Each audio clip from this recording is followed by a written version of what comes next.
story on the race to rescue dock staff on Raoul Island after a major volcanic eruption. Helicopter This morning, one of its craters erupted while a 30-year-old male dock staffer was taking water temperature readings from the crater lake. 2 women and 4 men were working on the remote island, and the eruption happened this morning. On Friday, a rescue mission flew to Raoul Island to evacuate the remaining dock workers. Last night, they headed back to the island, leaving by ship in a bid to find their mate. Mark Kearney was at the crater lake when it blew, but hopes of finding him are A slim. team of volcanologists will make aerial checks to see if Raoul is still smouldering. The 5 dock staff who lived on Raoul have returned to search for their missing colleague. The cloud and ash have died down, but they warn this sleeping giant is still potentially volatile.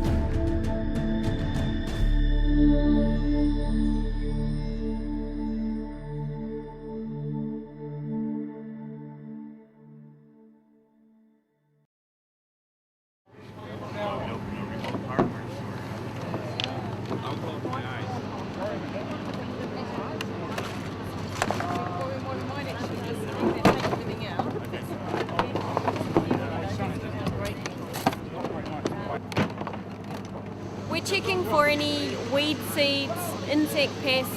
Because the island has been eradicated of a lot of things, it's a pristine island, we are checking everything to ensure that we don't have any incursions of rodent pests, insects or anything that the island doesn't have.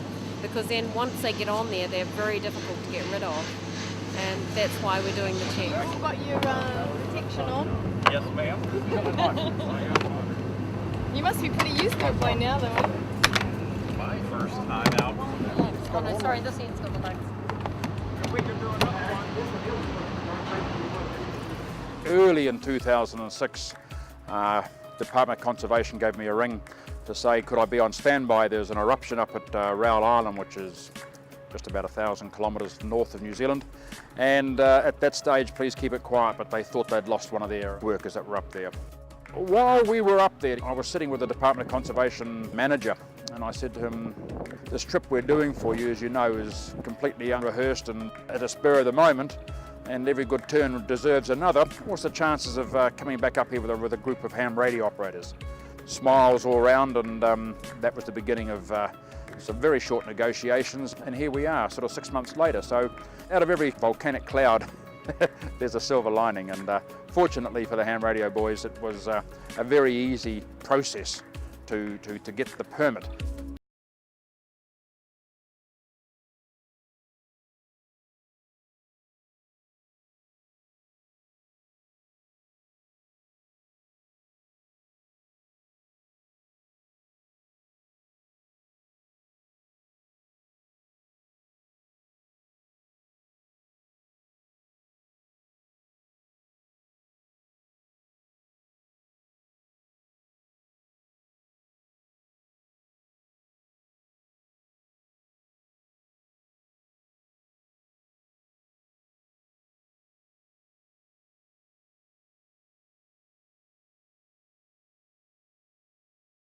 Get people back and forth.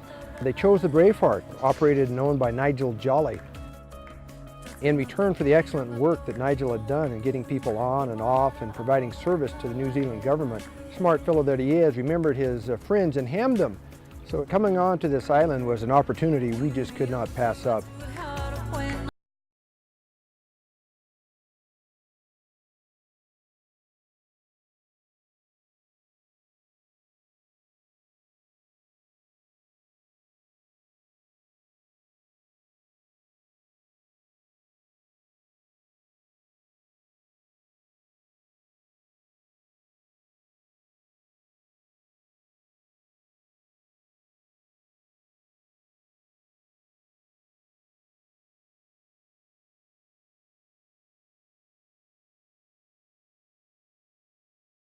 Raoul Island, Braveheart, 71. One of the conditions put upon us by the Department of Conservation, New Zealand government, people who are given access to this place have all of their gear checked. Just give us a call when you're in. This place was overrun with cats and rats years ago. The New Zealand government has done a great job in getting rid of those. They want to try to get this area back to the way that it was.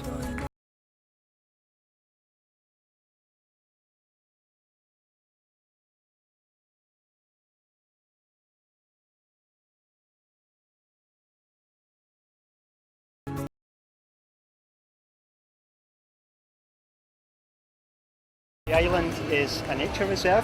It's also the biggest marine reserve in New Zealand. If you've got a bag or anything like that and you think that you might want to take anything out of it, just have a little look in just now, just in case a mouse or anything jumps out. Okay, we just want to make sure that no sage and no vermin come onto the island. We're going to walk up to the top, and we just have to mill around at the top just now until we start to bring the gear from the ship up on the top this way. The gear was a little bit more complicated because it's heavy. It was in basically cargo bags or cargo nets. There's a hydraulically operated crane near the rock where we landed the personnel. And that crane was used to hoist the gear in the bags out of the dinghy. And the gear came up onto the rock and then was connected to what they call an aerial fox or foxway, which is basically similar to the cable cars in the mountains in Europe, but it's only for cargo. So the cargo was hoisted up the hill, and we met it up at the top and delivered it to its appropriate locations. When we first arrived, we set about looking to see what we could do with our antenna system. We're really fortunate here that the New Zealand Department of Conservation have let us stay in the hostel that's attached to the conservation base here. And unlike most expeditions who bring beams and masts, in microlight we've always gone for verticals. Here we went back even further to the very basics of ham radio, and all our antennas are dipoles. Yes, ladies and gentlemen, dipoles. What's a dipole? It's a hunk of wire. And you cut the wire to the right frequency and you put it in the air, and then you hook it up and you talk on it. And that's essentially what we've done. We're surrounded here by Norfolk pine trees. Average height is about 150 feet. And all the antennas are up in the trees at heights ranging from 60 to 120 feet. How we got up there is by climbing the trees, using ropes and climbing equipment. We were fortunate enough to have a climber as part of the crew, and he's climbed the trees for us and fixed pulleys and ropes, and we've hauled the antennas up into the high branches. We're going to set this aerial up about 120 feet up this tree. In order to do that, we might need to aid a couple of sections. She's looking fairly run out. So I've got my power drill here, and maybe I'll bang a couple of bolts and I'll see what happens. He's part mountain goat, I think, part New Zealand and part excellent cook. The guy's just amazing. But he scampers up trees like a squirrel gone crazy. The antennas are working really well. As Mr. Scott used to say in Star Trek, you can't change the laws of physics, Jim, and it's certainly working out. Your basic dipole, really high, is just a killer antenna. And of course over at this QTH, we're over the sea. We're sitting on a plateau 300 feet above the sea with just cliffs immediately below us and facing the Pacific Ocean, straight to JA and straight to stateside. Well, the radio operations, as most of the microlight penguins expeditions go, we don't have a set schedule with a rigorous operator schedule. We pretty much go on the fly, and when one of us gets burned out, we grab somebody and have them take over for us. What normally happens is the sun comes up and the three of us on the day shift get out of bed and take a shower, brush our teeth, and make the 5 or 10 minute walk over here to the shack. In the morning, let's see, it's about 1800 Zulu. 15 meters is just opening here to North America, so we usually have really excellent runs on 15. November 1, Germany, Lima, Tokyo, N1 GLT, New Hampshire, you're 5'9". Yeah, thanks, I got you that time. N1 GLT, you're 5'9". Thanks. Thank you, ZL8R up 5. Whiskey Bravo 6, Queen Papa Golf. Whiskey Bravo 6, Queen Papa Golf, 5'9". Thanks, you're also 59 near San Francisco. Have a good weekend. Hey, thanks, nice signal. We're having a great trip. 73 from ZL8R up 5. We originally set up 6 radio stations. Because of our limited personnel, we only have 8 expeditionaries. So there's essentially 3 of us plus W7EW, our moon bounce guy, who shares moon bounce with HF. essentially, let's say 3.5 people in the day shift and 4 people on the night shift. So it was really tough to man 6 complete radio stations. November Whiskey 7, Mike Tango 59. 59 Montana, thank you. Thank you, sir. ZL8R. Okay, there's a 2 Bravo Yankee. So we took one of the radio stations down, used it for spares. We ended up actually using the laptop and the radio for spares. I think we may have just got a piece of foreign material in the headphone jack of the radio, nothing major.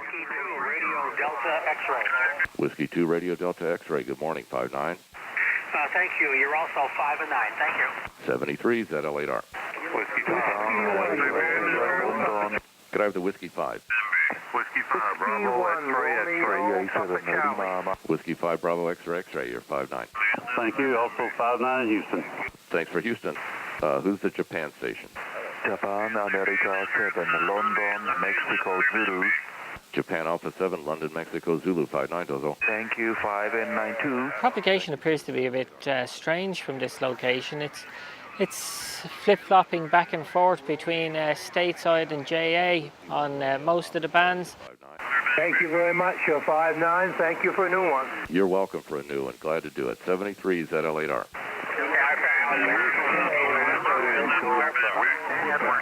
Alpha 2, Whiskey November. There you are, Alpha 2 Whiskey November 59. Thank you, 5-9. There isn't really a sort of JA opening and a stateside opening. You get 10, 15, 20 minutes, maybe a half hour of very strong stateside. Then JA comes in for around the same length of time, and then it can be back to stateside again. And in the middle of all that, there's some unusual signals coming through. Certainly the guys from the Central Pacific, some nice DX stations, Tango 32, Victor 7.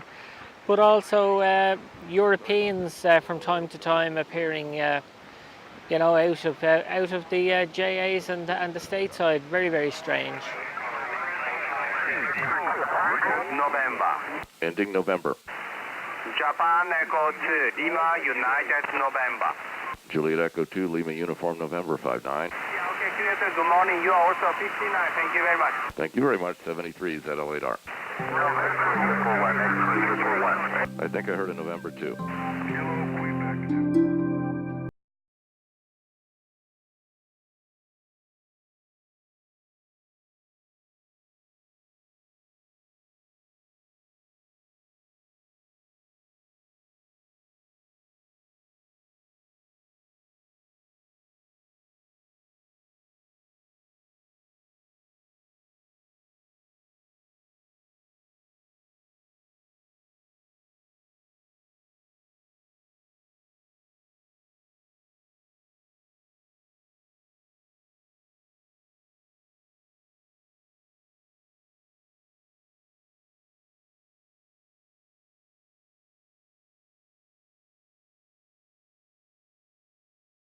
The Kermadec is quite a special group of islands. It's a chain of islands which stretches 130 kilometres from L'Espérance Rock in the south to Raoul Island in the north.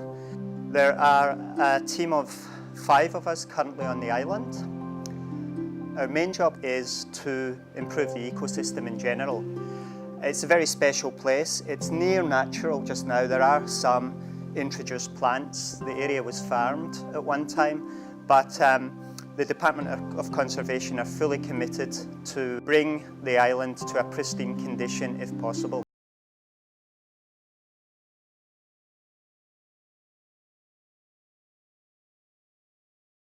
The main reason that we're working here is because we think that biodiversity is really important.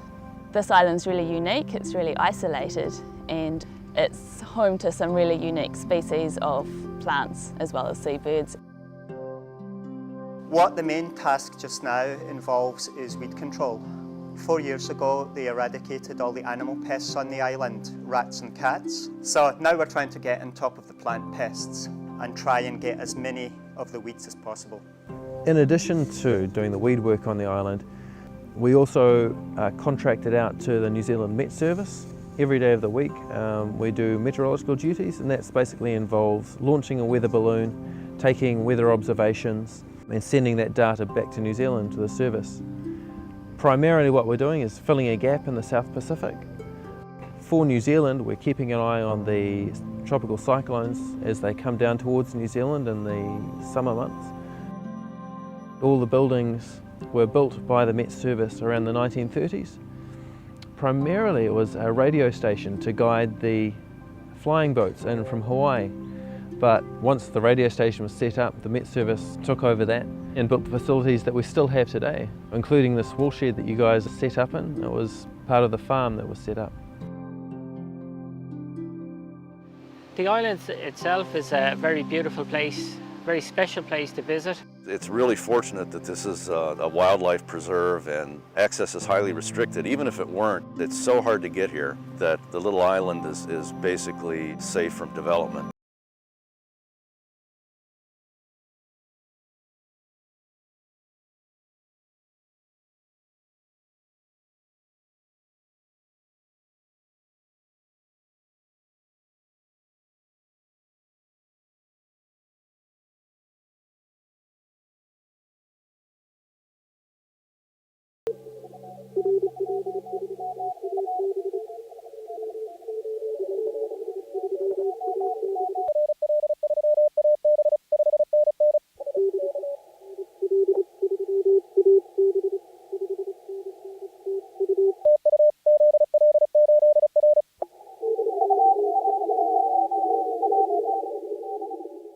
At sunset, of course, basically all the bands come alive on the lower end. So we switched to 80, 40, 30, 20, even 17. We've run into the darkness hours to Europe, which was really incredible. We're seeing an evolution in the microlight penguin DXpedition experience. In the past, we've used verticals and had great success with those. We've taken it one step even further. On one hand, you have the folks sitting at home with their very expensive towers, their very expensive antennas, huge amount of gain, and all these wonderful things that amateur radio has now based upon technology. But the one thing lacking is operating experience, operating excellence. People are relying on packet. And so we want to make a strike for let's go retro a little bit and use something that's very effective. People put too much emphasis on the gear and not on the operating and not on just the basic nature of radio. If you keep it simple, it's sure a lot of fun.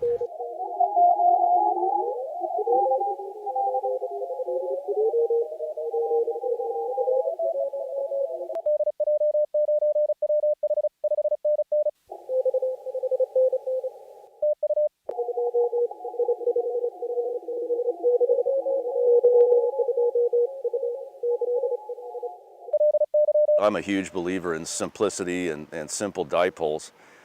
Having been a poor guy as a kid, I couldn't afford any decent antennas, so I got used to using dipoles and really learned to love them. We decided, since we had a fantastic location above the sea here, that there's no need to bring fancy Yagi antennas and things like that.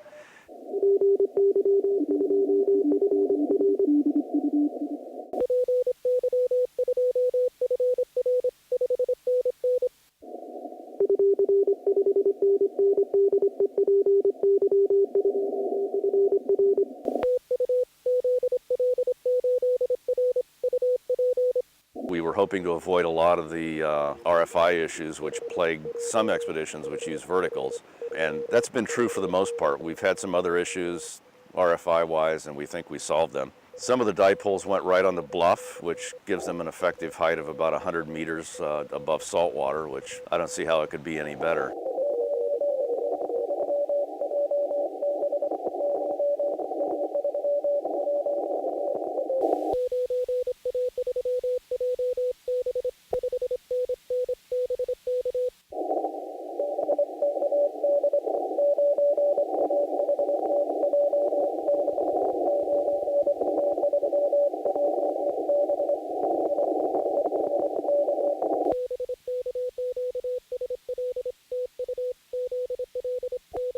The dipoles, of course, are simple. They perform beautifully, and they'll come down in about 30 seconds when we need to take them back down.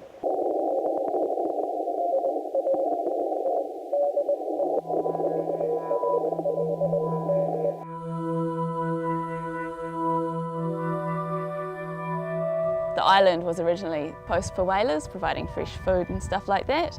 And then they sort of came and went, and there were other settlers that tried to set up farms, and there's the odd eruption, and it was a real struggle to grow food, and there were rats and things like that. But the family that really sort of made a mark on this place was the Bell family. And Mr. Bell sailed out here with his wife and 2 daughters. They were dropped off and they were meant to be here for 6 months, and then another boat was going to come back and see how they were doing. They were dropped off with supplies that had weevils in, and they were just no good. They weren't edible, and the boat never came back. They were just left here.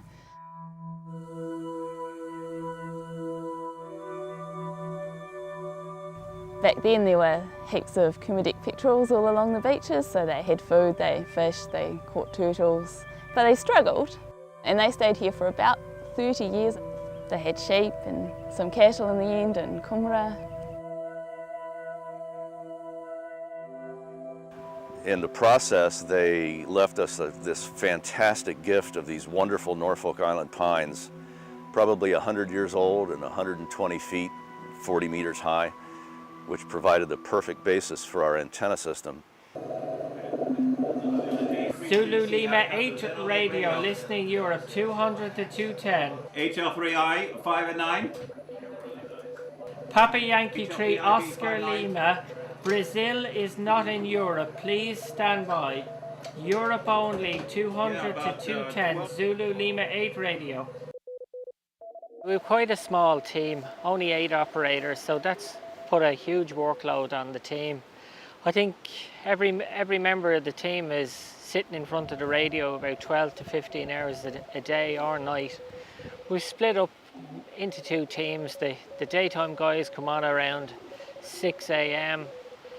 and usually they don't get to bed till 11 at night and are operating the radio more or less continuously for that time.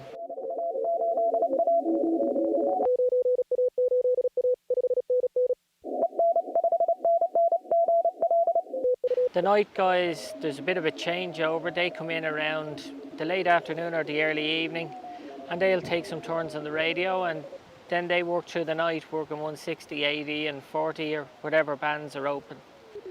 20 metres isn't as productive as you'd imagine, but more than compensated for by the amount of activity we're finding on the higher bands.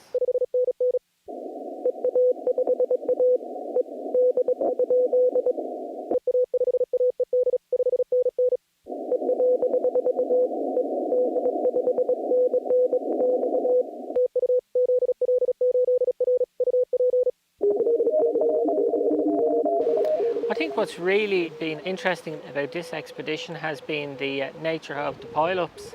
They have been really, really well behaved, contrary to all the sort of hype that you hear about pile-ups and chaos, etc. Stateside, Japan, even Europe has been working out pretty well.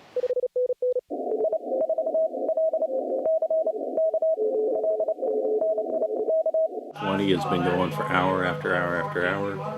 It's pretty easy to do 120 hours. The pile-ups are still pretty thick, so we're not able to be terribly efficient. Very nice opening into Europe.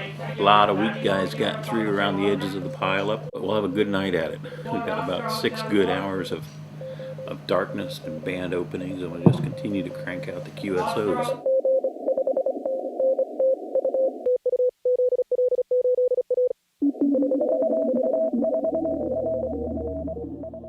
Well, this expedition's been fantastic for us. Unfortunately, it occurred due to a tragedy on the island. The volcano underwent a geothermal eruption, which means it spewed a little bit of steam and ash and rocks, no magma. Unfortunately, Mark, one of the DOC or dock team here, was at the fumarole making measurements when the volcano erupted, and it basically killed him instantly, as far as we're aware. RAL has been shaped by a series of eruptions, so the way we see it now is quite recent, and it's taken 4 or 5 eruptions just to shape that crater that we have at present. It's a volcanic island, and it sits very close to the Kermadec Trench, which is one of the deepest parts of the Pacific Ocean. The Kermadec Trench is the area where the Australasian and the Pacific Plate meet. It's one of the subduction zones. The two plates are moving against each other, and that creates quite a lot of tectonic activity. The Kermadec Trench suffers lots of movement, so we have quite a lot of earthquakes. So the eruption earlier this year was caused by movement on the Kermadec Trench, upsetting a few systems here that were blocked. There was no warning. We had a series of earthquakes, what we call a swarm of earthquakes, which we've had many times in the past. Probably since the 1964 eruption, there have been 3 or 4 earthquake swarms. And what Mark was in there for is we were looking for changes in the lake level, looking for signs that would indicate that something wasn't right. DOC in the mainland evacuated the team immediately and called Nigel Jolly, owner of Braveheart, our DX boat, and asked him if he could go and search for Mark's body. And Nigel basically dropped everything, fired up the engine and left, and brought his crew up here and the team leader, Jim, and they went into the crater attempting to locate Mark. His body was never found. He's part of the island.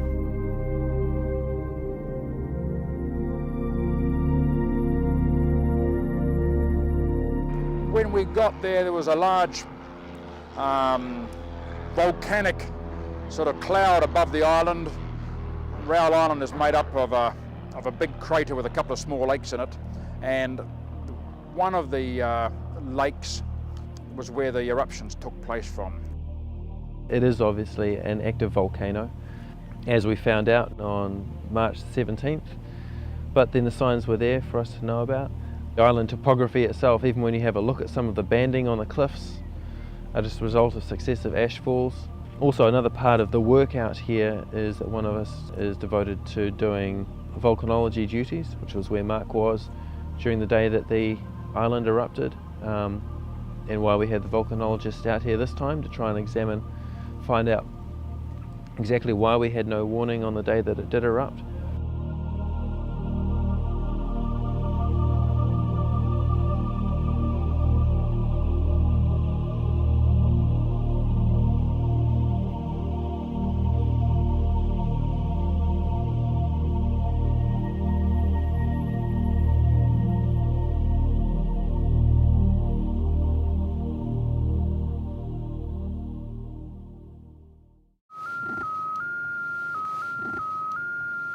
Yeah, we just got through calling CQ on a 1-minute sequence, and what's happened here, the moon is up around just under 15 degrees, so it's still really high in the air.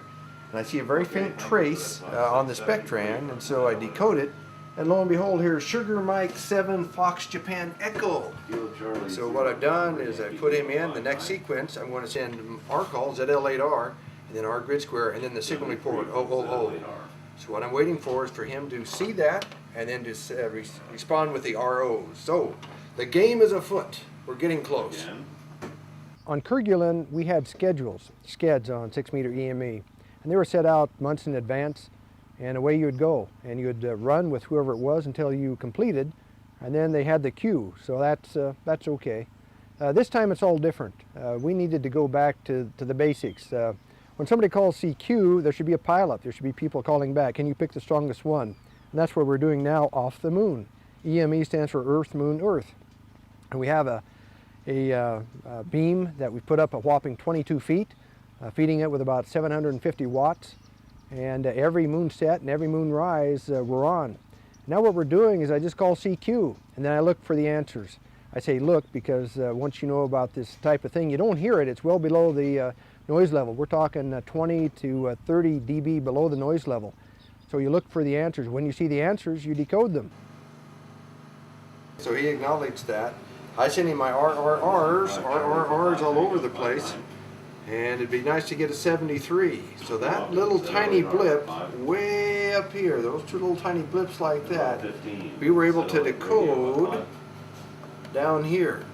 So I've got my 73s, that's a good contact. That's a great cue, absolutely a great cue. So far we've worked four stations, all very loud, great operators, and they're in the log.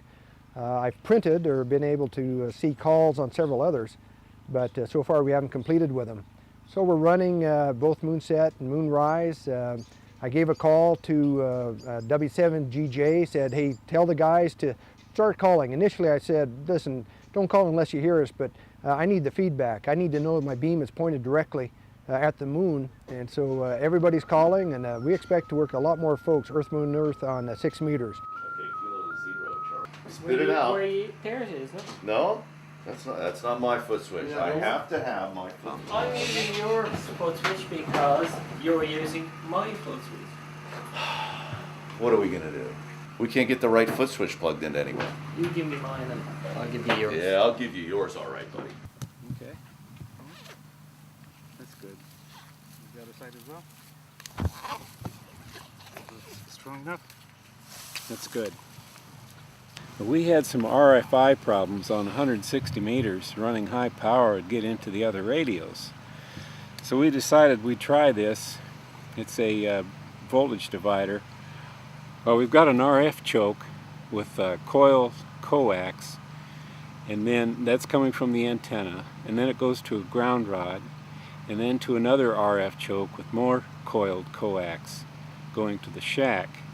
And hopefully we can prevent the excess RF or unwanted RF from getting into our radios and the computers, and which all causes these keying problems we're having with the 160 meter antenna.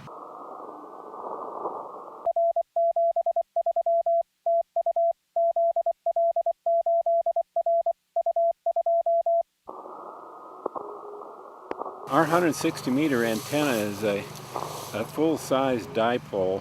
It's up at about 125 feet or so, and one leg goes out toward the northeast and the other one to the southwest, and gets out pretty good.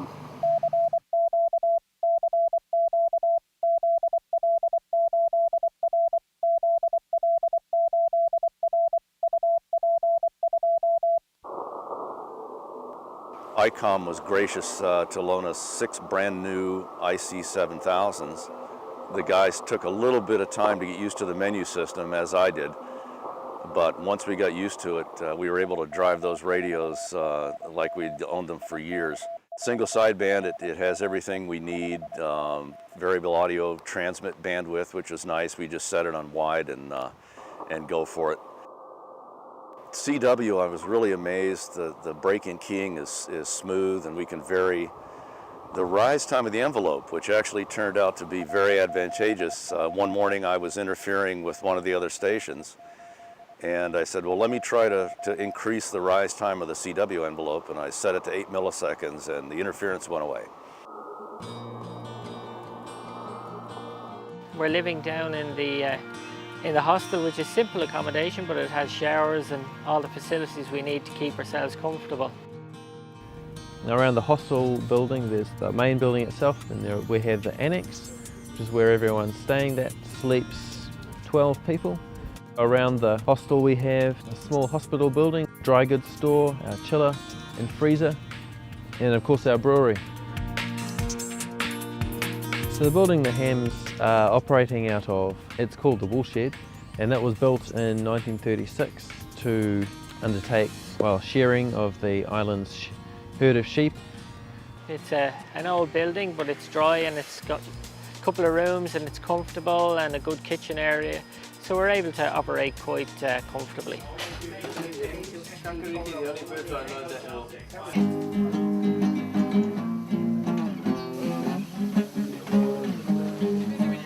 Constructing a bit of a shelter here for my Teletubbies.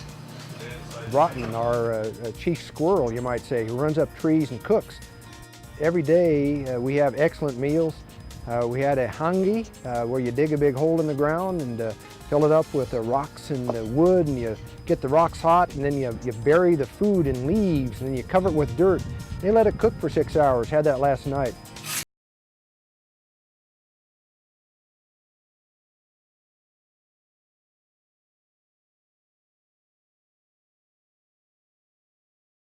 Our routine's settling down, we're eating great, we're sleeping well. Other forms of recreation, go swimming or surfing if you want, hikes to other parts of the island. Where's the snow? Where's the snow? There's no snow around here. It's hard to do just radio, but we're all radio nuts, and that's primarily what we're doing. We're not actually here for ham radio. We don't have QST, we don't have 73 magazine, we don't have Radcom. We have more pork. Or Time magazines from 1980, Pig Hunter, for all your hunting needs. This is about DXing actually. We've heard quite a bit about radio hams in the past. We eagerly awaited their arrival because we thought these guys are really going to be interesting people. 8 people, 8 international people from all walks of life. Fantastic. They've activated the island for us.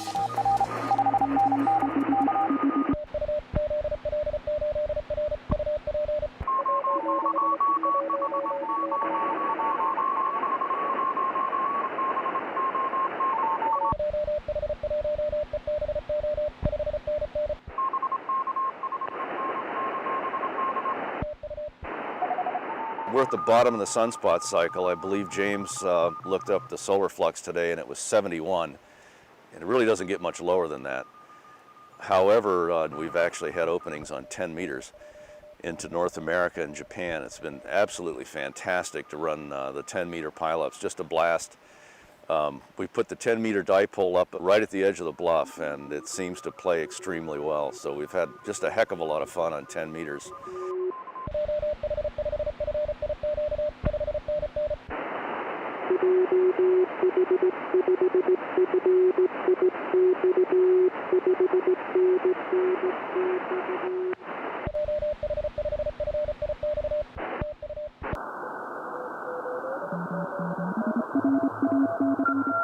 Of course, 12's been open.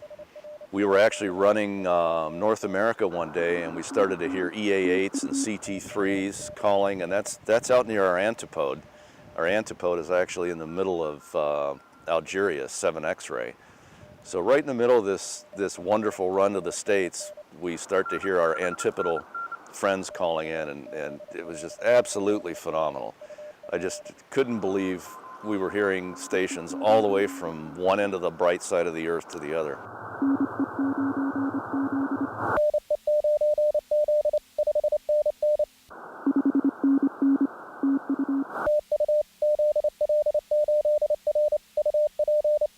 Victor Echo 3 Echo Juliet, you're 5'9". Yeah, QSL, very good, Mike.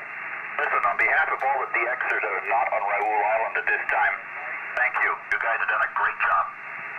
Well, John, we should have had you here. We could have done a lot better job. We could have had a lot more fun, okay? Oh, I don't know about that. Yeah, well, we know about that. We miss you. You're here in spirit, and Wes is here in almost person. I talked to Wes on the phone at great length last night, and he's really sorry he couldn't make it either. So you guys are packing her in, are you? Yep, James told me to cut her off, so you're the last one. Hey, Mike, thanks, and thanks to the guys. Say hi to the crew of the ship. Let me Julia, please.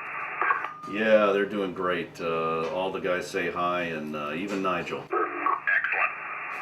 Okay, well, we're going to pull the plug, everybody. Thanks a lot for all the fun. Thanks a lot for the great pileups and your cooperation. You've been fantastic, and we might be back out here at the Solar Max. You never know. 73, everybody. This is ZL8R, and we're pulling the plug. Bye-bye.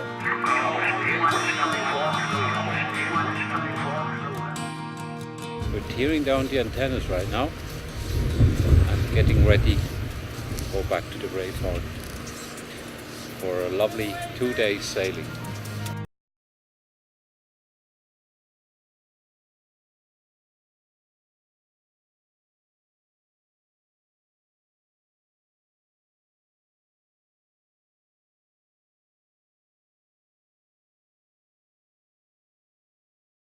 We are dismantling the EME antenna.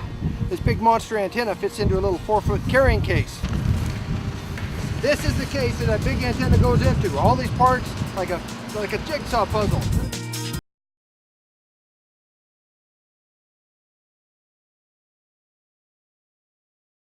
This trip was great. Something not everybody can do or even wants to do. It's great just to be part of the team come together, assemble all of this equipment that we need, be on the air as much as you can for about 10 days' time. I'm stoked to see you guys out here. Even though you put up with going through quarantine 3 times, good on you. The whole world can't be a city. This is why we're protecting it. You're seeing it firsthand. This is a good thing. There's nothing like it. And you look around here and it really looks like heaven on earth. Being out here is an absolute privilege, because you guys get to see parts of the world. They're full on special, and once you're out here and live here and work here and get a glimpse of what this has to offer, it makes the reason that we have people like the Department of Conservation, people willing to put their money where their mouth is in the terms of conservation, that mean that places like this will still exist when we're dust.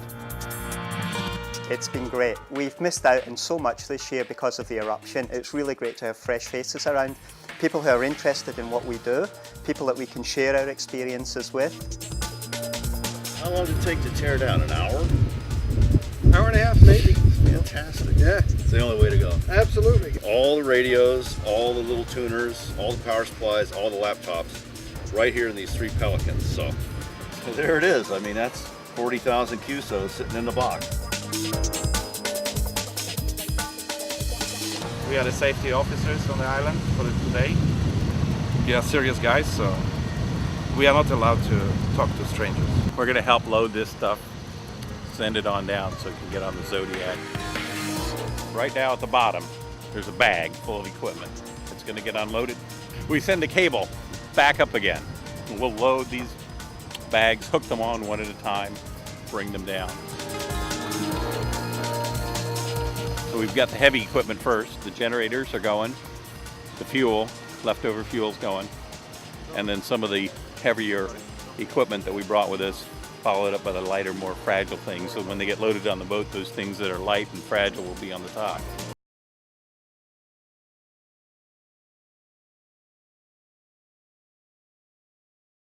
It'll take us a couple hours probably, one at a time, and everything will get ferried out gradually to the boat.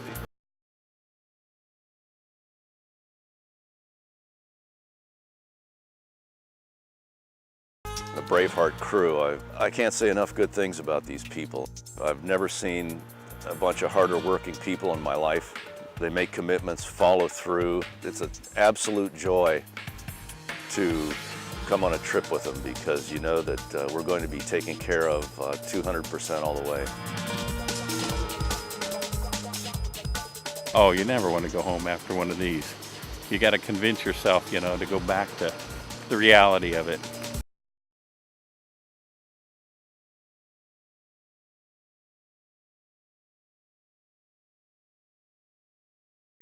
Excellent. Let's go back and do it again.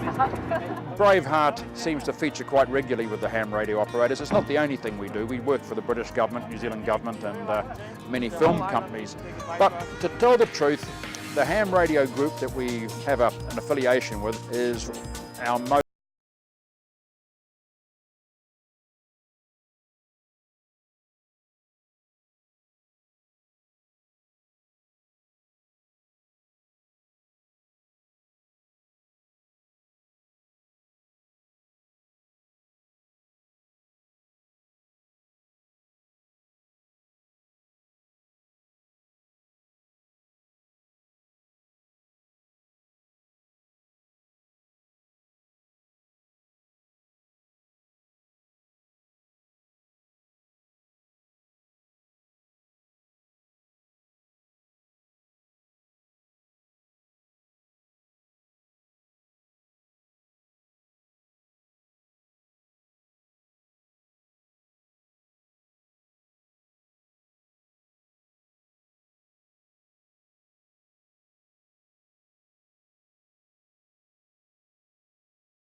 front of your radio, turn that big knob in the center, and just work it. Juliet Lima 1, Whiskey Papa Quebec, you're 5'9". You've seen the stool shed for the wool shed. You need a hammer. There's cockroaches as big as turtles. Back to Roswell, you stupid bird. Alpha Papa. Boing. Get your butt off my camera. Excellent, excellent.